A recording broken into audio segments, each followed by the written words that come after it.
Thank you so much. It's a very great honor to be here.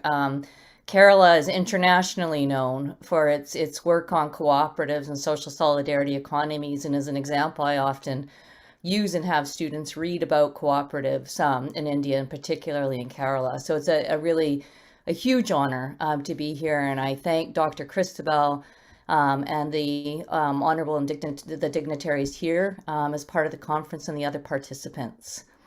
I'm just going to share my screen here with you. Oops. Let's make sure you can see that. Can you see my screen? Are you able to see my screen?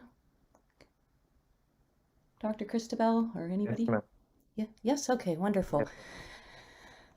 The title of my talk is Shareholder and Member-Owned Post-Secondary Education, and I'm joining you on the unceded and ancestral territory of the Musqueam people. And they're an Indigenous First Nation in Canada, and this is the way we often at the university start our presentations, to acknowledge that this land was stolen where the university is now built. Again, I'm very honored to be here. I have to say, economics departments in Canada aren't necessarily known for being terribly progressive. And when I have talked to students about cooperatives, often they haven't had any education in co-ops. And so it was of great interest to me to attend this conference. So you may wonder my presentation, why I'm starting with rankings, which in many ways are antithetical to anything to do with cooperatives. My research has moved from rankings to cooperatives, but my research on rankings started with a question. I was in one meeting after another, and we would be told that at faculty meetings that we were up in the rankings, we were one of the top ranked universities in the world, and we would all clap. And I started to wonder, what am I clapping for? What am I excited about? And this began a multi-year study that's resulted in a couple books and some articles. And I still find that I'm at the tip of the iceberg in terms of looking at the interconnected business interests that are impacting everything from education policies to immigration policies. I'm going to start by why I see rankings as limiting our ability to share and create knowledge together, and to grapple with urgent global problems, including climate change. From there, I'll move to the possibilities that I think cooperatives and an international network focusing on post-secondary cooperatives might hold as a way forward. I think Dr. Christabel mentioned that I did some work with a network that included people from a number of jurisdictions in looking at how might we think more about cooperatives and international exchange that is very much based on revenue for often already wealthy universities in the global north, to thinking about reallocation of resources in a more equitable way. So I'll start by just talking a bit about rankings. So what rankings are based on? So rankings, as we often talk about them, really started the ones that were considered global in 2003. And there's three rankings that are often referred to by policymakers. They're the QS, the Times Higher Ed, and the ARWU. What they're based on is largely on publications that are written in journals that are captured by a couple of databases. And the publications are mainly in English. So again, this puts universities at a disadvantage that have scholars that are writing in languages other than English.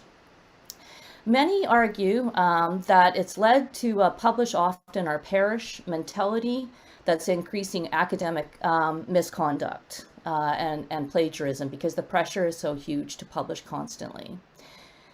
Rankings are media products. They're products that have saved media companies like US News and World Report, that was in financial trouble, started to create rankings from everything to cars, cruises, universities, high schools. The list goes on.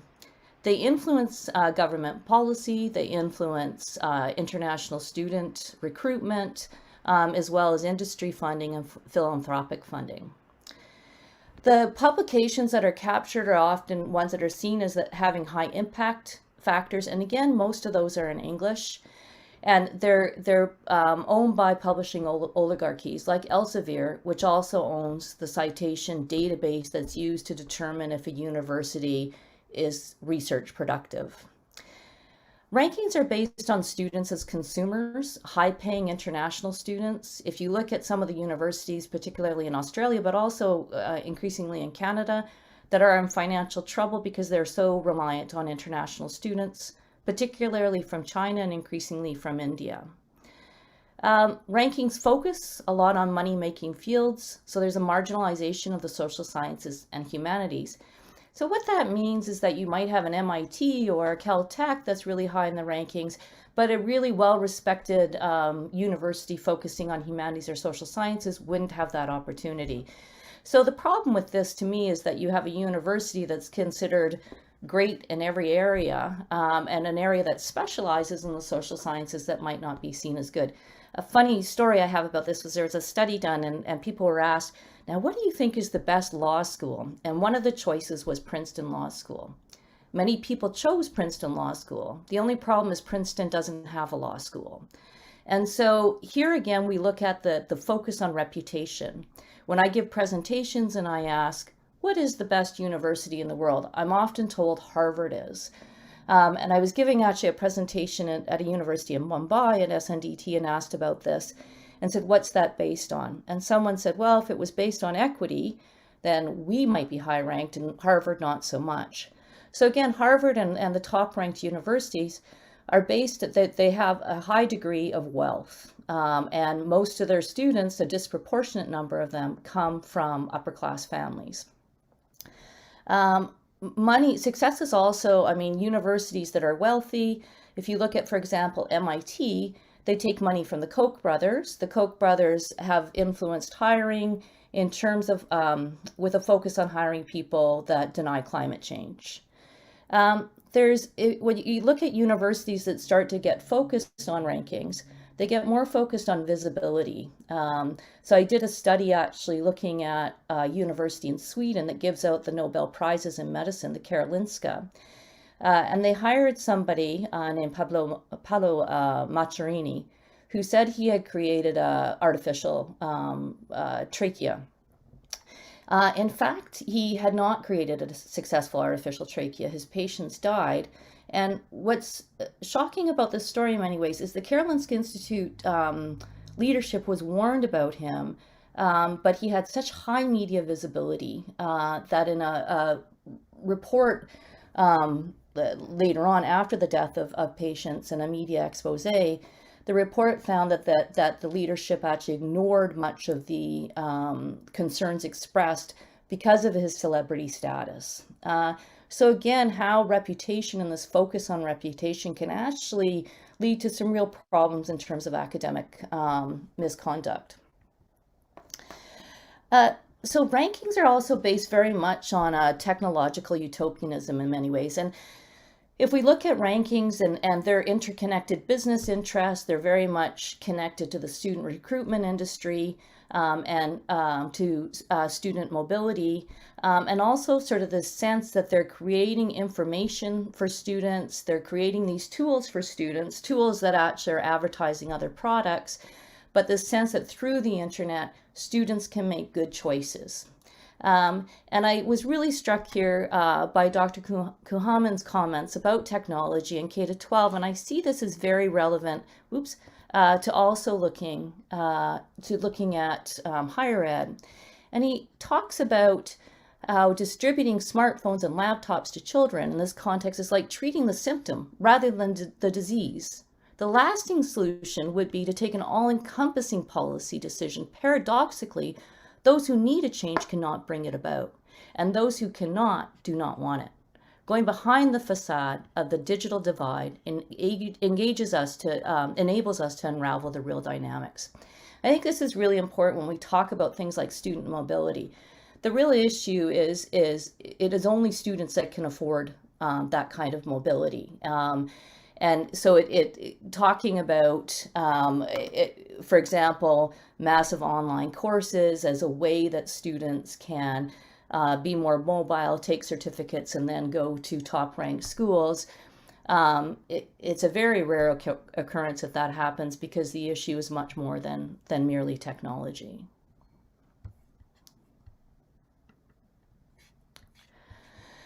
And so here, and I'm very thankful to Dr. Caroline Hossein, who helped me think through this, is my interest is how do we move beyond preparing students to be the best rational maximizers?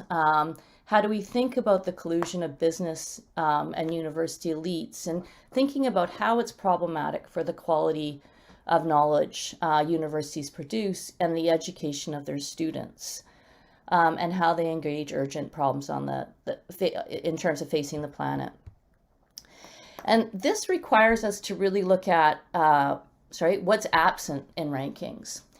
And so what's absent in rankings is the response to corruption. So some people here may have heard of the Varsity Blues scandal, where a number of stars paid for their children to get into top-ranked schools in the United States. And so we have this collusion of business and academic elites.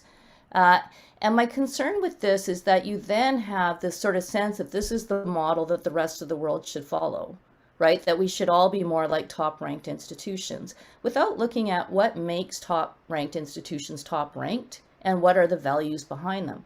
If you look at the top 10 ranked universities, they got a head start on endowments through enslavement of people. They got a head start and today make a lot of their money through investing in fossil fuels, investing in companies that abuse human rights.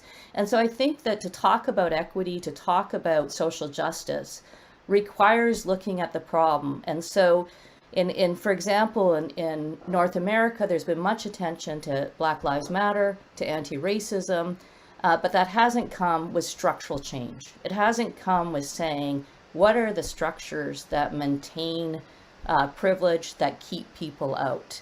And so I think we need to look at top-ranked schools, not that these are bad schools, but is this the model that we want to adapt internationally, which there's a lot of pressure through the OECD to do so. We can also look at a top-ranked university can very much be a university that supports authoritarianism, or is a tool of an authoritarian government, and in many cases we see that. And so again, looking at what's absent in the rankings. And it also costs a huge amount of money to go up in the rankings, money that could be used actually to assist students in attending universities that couldn't otherwise. So I'm not talking about going back to the good old days. I think that the key here, and this is where I want to get into talking about cooperatives, is the need to not conflate schooling and education. Rankings are about schooling, a very particular kind of schooling. In Canada right now, we're going through a truth and reconciliation process, to deal with the fact that thousands of Indigenous children were ripped from their homes until 1996 and put into residential schools where thousands died. And where it was really those schools were purely locations of colonialism and of violence.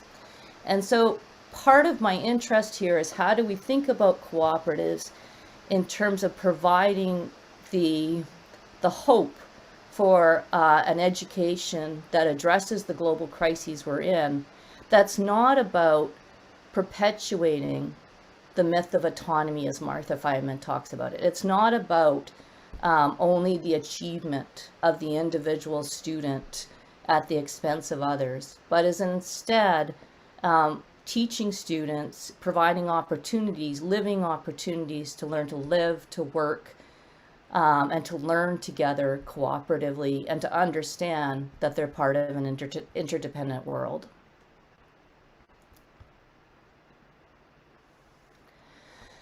I look to the work, also Dr. Mullings is a speaker during this conference, about in terms of the current dominant global models of schooling around what is a good education. A huge issue, at least in the academy and in much of Canada's mental health, is a growing number of students that are reporting with anxiety and depression. And Peake and Mollings point to the absence of discussion and conversations concerning the rising mental distress. So mental distress is often treated as a deficit, as a problem of the individual student. What they argue, and I think this is such an important point, is that few studies have explored the relationship between these increasing numbers and the changing structural environments within which knowledge is produced. This is a significant gap in the literature that exists on the debilitating impacts of neoliberalization of the academy on knowledge production as a whole. This is something I've looked at with colleagues in a number of contexts that have talked about this publisher perish, fast scholarship that's caused immense stress and also leads to really a problematic narrowing of knowledge in many ways. So learning about education, I mean, and my interest here is in thinking about, there's a wealth of knowledge about different kinds of education. For example, I look to Indigenous scholars, Kirkness and Barnhart, who talk about education as requiring requiring 4 R's: relationships, responsibility, relevance, and reciprocity. And this is a model that was drawing that was developed by 3 Indigenous academics.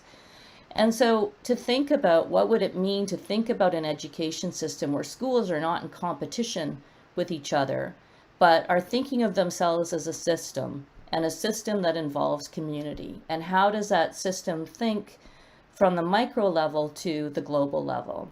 And this, I think, is a challenge, of course, in terms of co-ops, in terms of locally embedding cooperative education, but with a full understanding of the external pressures. And when we're dealing with climate change and these other issues, is how do we embed in the local with connections at the level of the international. Just going to slow down here for a sec, catch up with myself. And so I think about, how this knowledge that has been very much suppressed in many ways in terms of a lot of the literature that's considered in top-ranked journals, or that's not fully explored as a way forward. And here I do see this as vital in terms of the homogenizing pressures on higher education.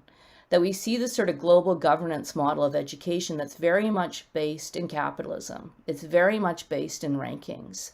And what is the alternative to that? And that's where I think there's alternatives that have already, I'm very much a beginner in this in terms of the alternatives and different ways of thinking about education that have been around for much longer than what are considered top-ranked schools. I think we have to look at the things aren't going too well on the planet right now, so what are the alternatives? I do think that there's possibilities for education for freedom, and that education for freedom and schooling can overlap. Here I look to Bell Hooks, a well-known scholar who recently passed away. She says the academy is not paradise, but learning is a place where paradise can be created. The classroom, with all its limitations, remains a location of possibility. In that field of possibility, we have the opportunity to labor for freedom, to demand of ourselves and our comrades an openness of mind and heart that allows us to face reality even as we collectively imagine ways to move beyond boundaries to transgress. This is education as the practice of freedom. And from here, I move to thinking about cooperatives. And what I find interesting is that if we think about how cooperatives in so many ways connect with what is in the mission statements of many universities around the world. One of the studies I did was looking at websites, particularly of top-ranked universities from India, from China, from Canada, the United States, and a number of other places, and looked at some of the things that they talked about in terms of what they were committed to. The picture here is actually the co-op I grew up in. So in many ways, this is for me going back to my roots in co-ops and thinking through larger systems. So if we think about co-ops, and the people in this room have far more knowledge about this in many ways than I do, but if I think about co-ops in relationship to the post-secondary system, and in terms of how cooperatives or different sort of models of cooperation would address many of the things that are of concern to many around the inability or the limitations of sharing knowledge. And so I'm interested here in co-ops at the local level, but also the opportunities for international networks. Another problem I'll just say, where I think co-ops could address this and need to address this is because of rankings, there's not just because, but rankings have amplified this, a very siloed amplification of stratification in higher ed, where, for example, when there's discussions about tenure and promotion at my university, the focus is who's somebody we can send this to who's at a similarly ranked university. Again, I find that it limits conversation and constrains it to this very narrow group of what's considered top ranked. An international sort of approach to thinking about how we share knowledge, I think could address this. Instead of universities competing, it would be a way of looking at systems and how universities are serving their community and the context of global crises. Now, also, these are some of the cooperative there's many cooperative universities. I understand actually that a new one is opening in Kerala. I was looking at some of the news from Kerala, and there was news about a co-op university. Now, one of the things I'm very interested in, I'd love to hear from people that are interested in this or that might like to work on this, is there's a number of cooperative universities, but to my knowledge, not a sort of comparative study of these universities, looking at how do they think about co-ops, how are they structured, what is the pedagogy, what are the constraints and limitations, how do they operate within different political and regulatory frameworks. Mondragon is often discussed in the European context, so that's the one I know the most about, and that is one that is a university with 4,000 students, but it also has a number of worker co-ops that produce products. And they have co-ops within, a number of co-ops within Mondragon. Within my context, there's more co-ops within corporatized, more of the focus is co-ops within corporatized universities. So housing co-ops or food co-ops or occasionally childcare co-ops or workers co-ops. I want to be clear that I understand co-ops can be co-opted. Governments and industry can step into control. I know that co-ops have very much at different times been part of the plans of colonial governments and authoritarian governments to maintain or to regain control. I don't see this as a problem with the concept of co-ops. The problem is that any attempt to create a more equitable world will always be resisted through force or co-opting. And so here is my, I guess, an invitation to think about these questions. And again, I'm sure many of you have thought about this more than I, but I would really welcome a conversation and welcome people that want to email, talk during the conference and after. But to think about what would a post-secondary system, post-secondary education look like that's embedded in the local, but within a larger geopolitics of knowledge. That looks at how knowledge is stratified, whose knowledge counts, and how might co-ops or other forms be a way to offer a counterpoint to the commercial interests that have such a hold right now over academic knowledge production and sharing. How would governing structures need to change? And here, I think it's really important to talk about how universities, in many, are increasingly the power of organizations like the Gates Foundation So these invisible policy actors that aren't accountable but have an influence on policy. What would it look like to develop cooperative structures?